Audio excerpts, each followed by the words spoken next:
Mesdames, Messieurs, chers membres des clubs Agora, des directeurs environnement de travail et directeurs immobiliers, bonjour, bienvenue, ravi de vous retrouver. J'espère que vous êtes en pleine forme. Au programme de cette visio, un point d'étape sur l'impact des Jeux Olympiques, évidemment sur le quotidien des entreprises, qui fait suite à un rendez-vous du Club Agora des directeurs environnement de travail qu'on avait tenu fin 2023 et où on avait déjà pu faire un premier point, un premier constat, et d'ailleurs qui avait soulevé beaucoup de questions. Alors vous étiez nombreux à vouloir bénéficier de ce point d'étape. On s'est dit que ce serait une bonne chose de le faire lors de cette visio cross fonction. Alors je serai accompagné cette fois encore, il se dévoue, de Freddy Pajot. Bonjour Freddy. Bonjour Lionel. Bienvenue. Merci. Voilà, merci beaucoup. Je rappelle que tu es directeur navigation et sûreté des bateaux parisiens, et donc tu vas nous faire bénéficier de tes infos et de ton incroyable travail de préparation, vous le verrez, j'en dis pas plus. Merci d'avance Freddy. Avec plaisir. N'oubliez pas le 5 juin, le 5 juin, c'est le gala des directeurs immobiliers, directeurs environnement de travail, avec un très beau programme. On aura des sportifs, des anciens sportifs de haut niveau qui viendront nous parler de la préparation des Jeux et aussi de comment est-ce qu'ils ont été supportés par justement toutes les équipes qui s'occupent de la logistique de leur environnement de travail à eux. Et puis, on aura également Yann Kritinski, qui est, vous le savez peut-être, celui qui a mené les projets de construction des sites olympiques, mais des sites non sportifs, et qui va être en charge de la reconversion de ces sites, et notamment du village olympique après les Jeux olympiques. Donc, c'est vraiment un grand honneur de l'avoir sur notre gala. Donc, j'espère que vous serez avec nous. Vous pouvez d'ores et déjà, évidemment, vous inscrire. Ce sera au pavillon Vendôme, à Paris. Voilà, on démarre avec quelques infos générales, si tu veux bien, Freddy. Alors rapidement, parce que depuis novembre dernier, heureusement, il y a du mieux en termes d'infos concernant quand même les Jeux Olympiques. Il faut dire qu'on partait de loin. On s'était fait un petit peu le constat en novembre dernier que c'était un petit peu compliqué au niveau de la communication sur les JO, et tu me disais que ça pouvait se comprendre.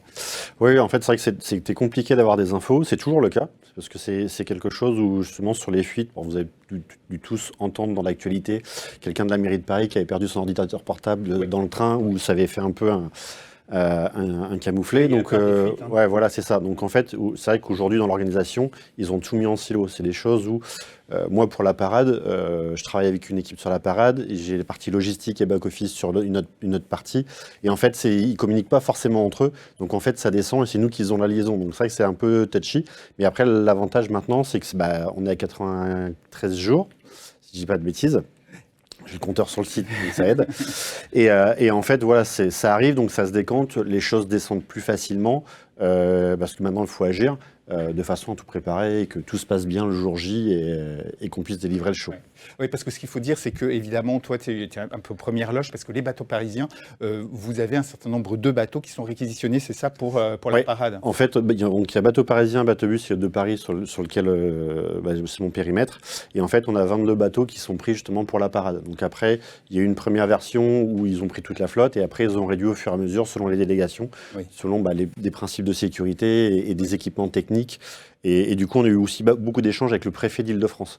Donc, parce que c'est lui qui est en charge de la cérémonie d'ouverture. Voilà. Donc, il y a pas mal de choses où il a voulu cadrer, voir, ajuster, ce qui est normal.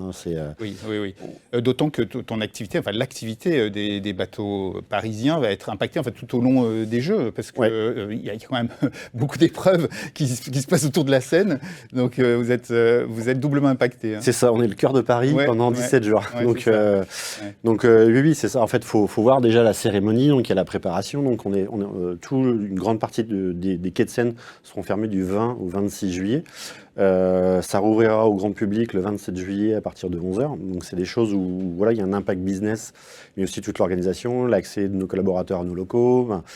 Et pendant cette période-là, donc, on accueille aussi des équipes de Paname 24. Donc, voilà, on est fermé au grand public, mais on accueille quand même un client qui doit délivrer. Donc, voilà, avec des contraintes qui vont qui ont pas mal et qui ne nous aident pas forcément à avoir les droits pour pouvoir accéder, donc sinon c'est pas drôle. Oui.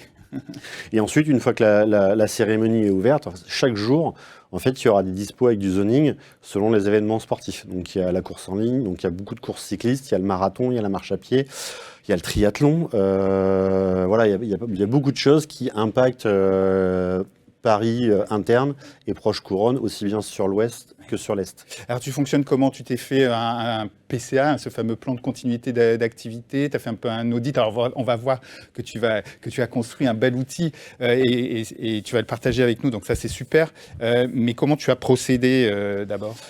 En fait, déjà recenser toutes les informations, parce que c'est vrai qu'il y a énormément d'informations, pas tous au même endroit, donc c'est aller chercher un peu du sourcing. Donc un coup sur la mairie de Paris, un coup sur la PP, un coup sur maintenant anticiper les jeux, que le site qui est plutôt bien fait, Oui. avec beaucoup d'infos, donc il faut encore trier, mais c'est quand même bien fait. Après, il y a l'OTCP, donc l'Office du tourisme de Paris. Il y a Paris Je t'aime aussi, où il y a quelques salons, il y a des news comme ça. Après, il y a aussi les cadeaux indirects, donc les discussions informelles avec les gens de chez Paname 24 ou Paris 24 qu'on peut avoir. Il y a aussi toute la partie sûreté-sécurité, où les échanges qu'on peut avoir, on travaille en commun avec la Tour Eiffel, le musée du Quai Branly, le musée de la Marine et le musée de l'Homme, parce que on est dans le même périmètre avec les contraintes, avec des sourcings différents. Donc on échange beaucoup sur les différents sujets, histoire... s'il y en a un qui a une galère, forcément, ça va transpirer sur les autres. Et puis tu me disais aussi, les mairies d'arrondissement, l'air de rien, la mairie du 7e par exemple, communique pas mal. Communique pas mal. On a eu une réunion la semaine dernière où justement, sur toute la partie tous les commerçants, en fait, l'impact qu'il va y avoir sur les commerçants, donc avec la Fédération des commerçants de France, les choses qu'il va y avoir, comment ils travaillent, comment ils essaient de communiquer et d'intégrer la population au mieux pour limiter les impacts. Oui, oui. Alors je disais, on va voir quelques infos générales. Bon, les sites olympiques, on ne va pas les rappeler, vous les connaissez, mais enfin il y en a 13 sur Paris intramuros, hein, si on compte évidemment Roland-Garros et puis le Parc des Princes. Et puis vous voyez qu'il y en a un certain nombre, il y en a 5 en première, deuxième couronne. On n'oublie pas Marseille, Lille, Châteauroux, Tahiti, vous voyez. À côté, puis également les stades de foot, hein, puisqu'il y aura évidemment le tournoi de foot. Et donc, il faut signaler, hein, donc en plus des sites, tu l'as dit, il y a des épreuves qui vont impacter fortement pendant plusieurs jours. Donc, tu l'as dit, il y a marathon hommes et femmes. C'est ça. Les dates, et grand public. Donc, le marathon femmes, c'est le 10 août, le matin, oui, de 8h à 11h, grosso modo. Le samedi soir, à 21h, donc il y a le marathon pour tous, Run Night. Ouais. Et en fait, le lendemain matin, à 8h, vous avez le marathon homme. Et qui s'enchaîne. En fait, donc là, pendant 2 jours, pendant 2 jours, ça va être compliqué pour les livraisons dans ces zones-là, parce que généralement, les livraisons sont prévues pendant la nuit. Oui. Et là, du coup, il y aura quasi 2 jours sans pouvoir livrer sur les différents sites. Et donc, tu disais, il faut compter en plus toutes les courses cyclistes sur route. C'est ça. Hein, et puis le triathlon, c'est ça? Le triathlon, okay. sur une partie, et la course à pied, les 50 km marche. Oui, et oui. Plus la course à pied, ça se passe aussi dans Paris. Dans Paris, oui. Même parcours que le marathon, il me semble. D'accord. Ok, on vérifiera toutes ces dates. Un mot sur les zones, ces fameuses zones, alors bleu, rouge, grise, noir. Il y a toutes les couleurs. Juste pour qu'on se remette bien ça en tête, grise, noir, c'est les sites olympiques. C'est les sites olympiques, c'est les sites. En fait, on ne rentre pas si on n'a pas de billet ou si on n'a pas d'accréditation. Voilà. Rouge. Rouge, en fait, c'est les zones qui sont accessibles au grand public, à vélo, trottinette, véhicules non motorisés thermiques, même les scooters électriques, ils ne rentrent pas dans les zones. Par contre, dans ces zones-là, avec l'annonce du ministre de l'Intérieur, Gérald Darmanin, il faudra télécharger un petit QR code. En fait, il faudra aller sur une plateforme qui va ouvrir le 10 mai. Oui. Et en fait, il y aura un peu une enquête simplifiée qui permettra d'avoir un QR code et de pouvoir passer dans la zone sans avoir de problème. Oui. Qui sera contrôlé par les forces de l'ordre. Et le périmètre sera plus ou moins renforcé selon le contexte géopolitique qu'on connaît actuellement. Et tu me disais, il faut faire attention parce que ces zones rouges, elles sont fermées 2 heures avant le début. C'est ça. 2 à 3 heures avant le début selon les épreuves. Les épreuves, voilà. Et jusqu'à 1 heure après. Jusqu'à 1 heure après. Alors ça, c'est pour les différentes épreuves. Après, il y a les sites olympiques. On va prendre le Champ de Mars, la Tour Eiffel, le Trocadéro, le Grand Palais, la place de la Concorde et Bercy. Ouais. En fait, ça va être du permanent. En fait, c'est quelque chose où le dispo ne changera jamais. En fait, ça sera en permanence. Et ça viendra les autres zones viendront se greffer au fur et à mesure selon la topologie et le timing. Et du coup, la zone bleue, c'est quoi là ? Alors, la zone bleue, c'est des zones à restriction de circulation de véhicules. Donc, vous pouvez accéder avec votre véhicule selon si vous avez des livraisons, mais il faut s'identifier via une plateforme. Je ne suis pas sûr à 100%, mais il me semble que c'est ça. Alors, bon, on va quand même regarder. On rappelle, tiens, j'ai le... Je ne sais pas pourquoi j'ai l'image qui a sauté, mais on rappelle que pendant les Jeux Olympiques, la moitié de Paris sera fermée à la circulation, donc de 6 heures, c'est ça, du matin à minuit, sur les zones, les différentes zones qu'on a vues. Et puis, du 1er juillet au 15 septembre, on rappelle qu'il y a 185 km de voies, c'est ça ? C'est ça.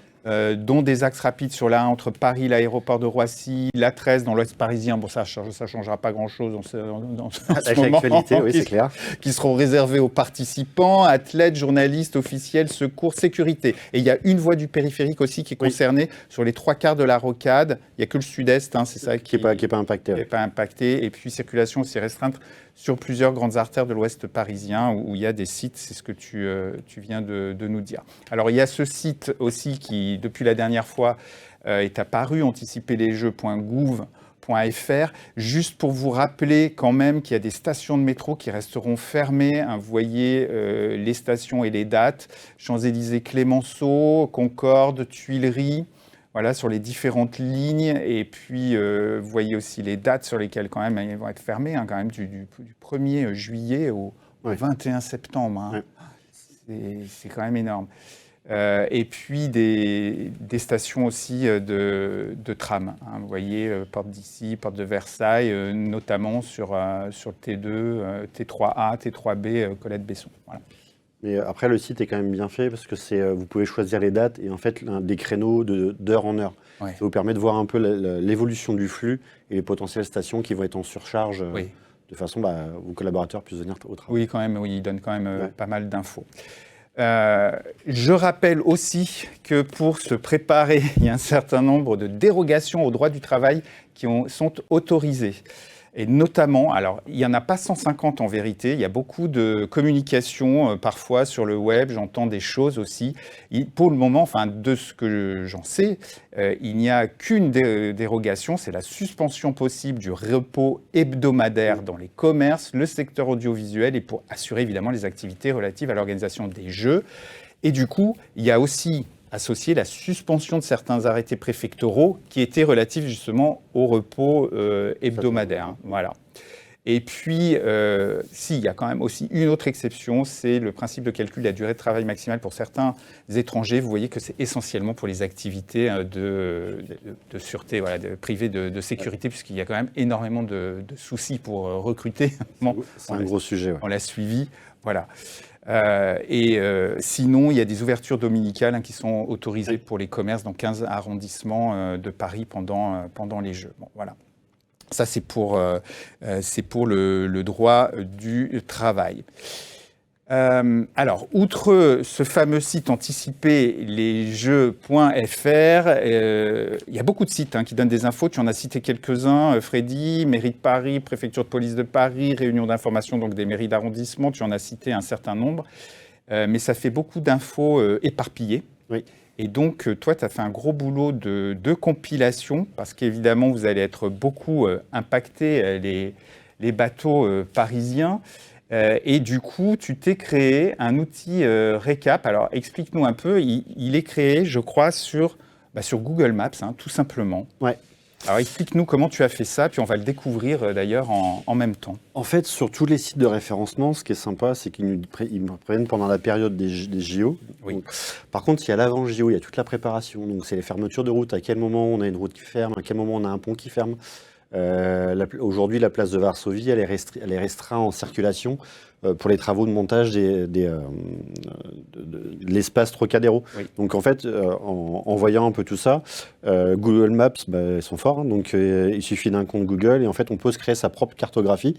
C'est quelque chose où j'avais déjà fait il y a quelques années quand il y avait les grèves, où pour rassembler justement les différents collaborateurs, savoir où ils habitaient, de façon à ajuster les plannings et puis se faire du covoiturage et simplifier au maximum pour avoir les équipes. Donc j'ai repris un peu la même chose. Et en fait, on peut dessiner assez facilement les choses sur Maps. Donc on peut faire, refaire, copier, coller. Et du coup, j'ai repris un peu, alors, c'est pas j'ai essayé de me coller au mieux de ce qu'avait sorti la préfecture de police. Et c'est quelque chose qui peut être ajusté selon ce qui sort et voir. Oui. Donc en gros, pour vous faire voir, donc là, c'est le soir de la parade. En fait, il y a une grande partie, donc Paris va être bouclé d'est en ouest au niveau de la Seine, et aussi Porte-Maillot, tout le secteur Porte-Maillot. Et en fait, tout ça, c'est lié par rapport aux délégations qui vont arriver. Voilà, c'est la partie sûreté pure et dure. C'est le trajet. Voilà, c'est ça. Et en fait, ce qui est assez intéressant, surtout, c'est la première partie. Alors, après, je l'ai fait pour mon périmètre parce que voilà, je suis directement impacté. C'est savoir à quel moment j'ai mon secteur qui va être fermé. Donc sur la partie, et en fait en allant en dessus, on a des zones. L'avenue du président Wilson, en fait, elle va être fermée à partir du 1er juin à la circulation. Le pont d'Iéna va être fermé à la circulation véhicule à partir du 1er juillet. Il sera fermé à la circulation piétonne à partir du 16 juillet. En fait, c'est toutes ces petites choses-là qui ont l'air de rien, en fait, amènent un impact sur l'arrivée de nos collaborateurs sur site, l'arrivée de nos clients, et comment on communique en amont de façon à ce que les gens ne soient pas perdus et qu'on ait de l'insatisfaction client. Donc, il y a toute cette partie-là, donc fermeture à la circulation, et aussi la partie réouverture, qui nous permettent de dire, voilà, on peut communiquer sur une réouverture des zones à telle période, au mois de septembre, voire octobre. Quand tu dis c'est fermé à partir de telle date à la circulation, ça reste ouvert quand même entre minuit et 6 heures du matin? En fait, quand là, pour le montage des installations, en fait, quand il ferme une route, en fait, il la ferme à temps plein. Ah, okay. Donc c'est quelque chose où c'est 24/24 jusqu'à temps qu'ils disent on réouvre au grand public piétons, vélos et trottinettes. Okay. Et après, véhicules légers et poids lourds. Oui. Ce qui fait que sur les circuits de livraison, pareil sur la logistique, ça a un impact énorme. Après, je sais que la préfecture a échangé avec Waze et Google, justement pour adapter la cartographie, comme ils ont un peu fait sur anticiper les jeux, de façon à pouvoir conseiller des itinéraires bis assez facilement. D'accord. Et pas se retrouver tous sur le même chemin, comme on peut avoir de temps en temps. Ok. Et du coup, alors, ça, je l'ai fait aussi pour Grand Palais, Concorde, qui vont être des zones assez empruntées. Ouais. Donc, tu as fait ça jour par jour ou par épreuve Comment tu as construit, en fait? En fait, je l'ai construit, j'ai pris les documents officiels de la préfecture de police, et en fait, je l'ai construit comme ça. Et après, par contre, sur la partie fermeture des routes, j'ai fait un bloc, et après, c'est jour par jour, date clé par date clé, de façon à être sûr de ne pas louper des choses et de cascader, d'avoir une vision globale à terme. D'accord. Du coup, comment tu t'es organisé? Parce que comment ça se passe pour les collaborateurs, pour tes livraisons? Voilà. Est-ce que tu as partagé ce document? Comment tu communiques? Est-ce que j'imagine il faut qu'ils viennent quand même, les collaborateurs des bateaux parisiens, ils ne vont pas être en télétravail? Non, c'est pas possible. En fait, je vous avouerai que le document, je l'ai encore mis à jour cet après-midi.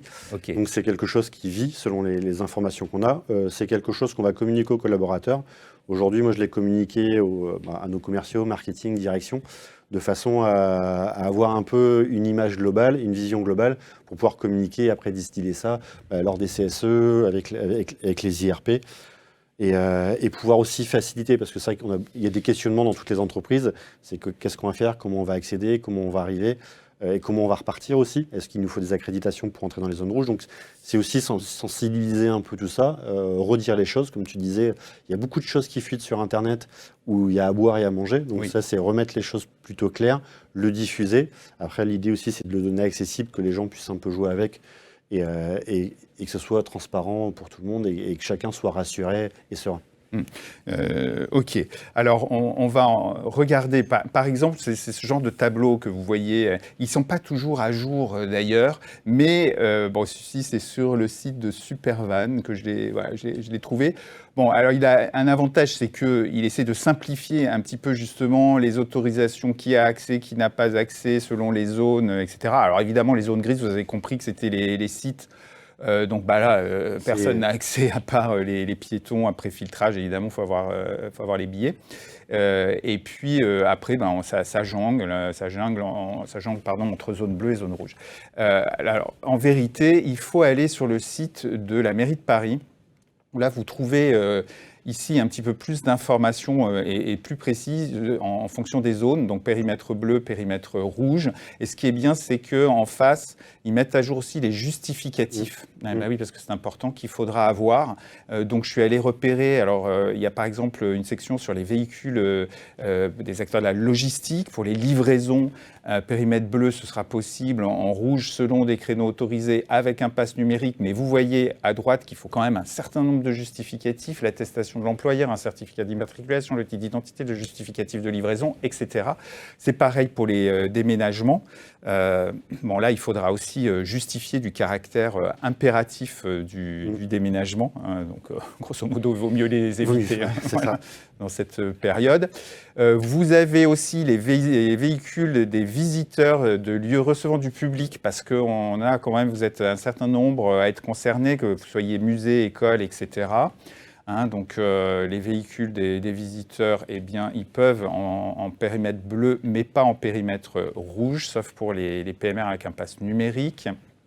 Et puis, pour tout simplement les collaborateurs qui travaillent dans les zones concernées, ou les personnels, évidemment, les agents de ville accrédités, eh bien, on pourra passer en zone rouge, mais avec un pass numérique, c'est ce fameux QR code, c'est ça. Et il faudra quand même avoir titre d'identité, justificatif de l'employeur avec évidemment l'adresse où on doit se rendre, et puis justificatif de parking aussi, parce qu'en fait, c'est obligatoirement accès si on a une place de parking. Ça.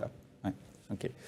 Et donc, pareil pour les véhicules du personnel de service public. En fait, c'est la même chose pour les... C'est ça, ouais. Tout le monde a la même enseigne, en fait. Enseigne, voilà. Il ne faut pas oublier qu'il faut penser aussi au off des jeux. C'est toi qui m'a fait remarquer ça en disant attention, il y a pas mal de festivités qui sont organisées par les mairies d'arrondissement, en fait. C'est ça ? C'est ça, ouais.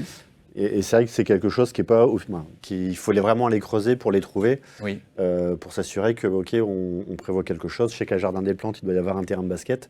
Et c'est des choses, on peut se dire on peut aller là-bas, on est un peu plus tranquille. En fait, non.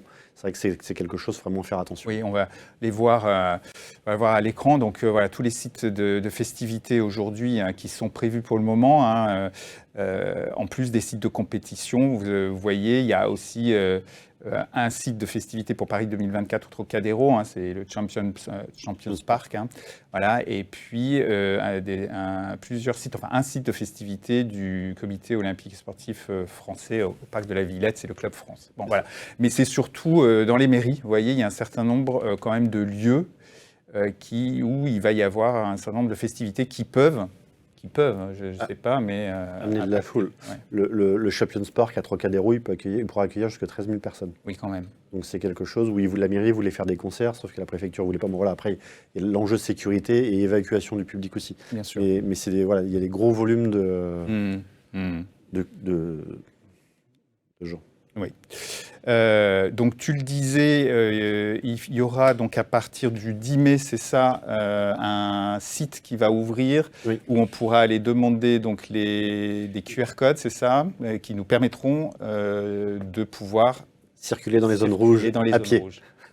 À pied.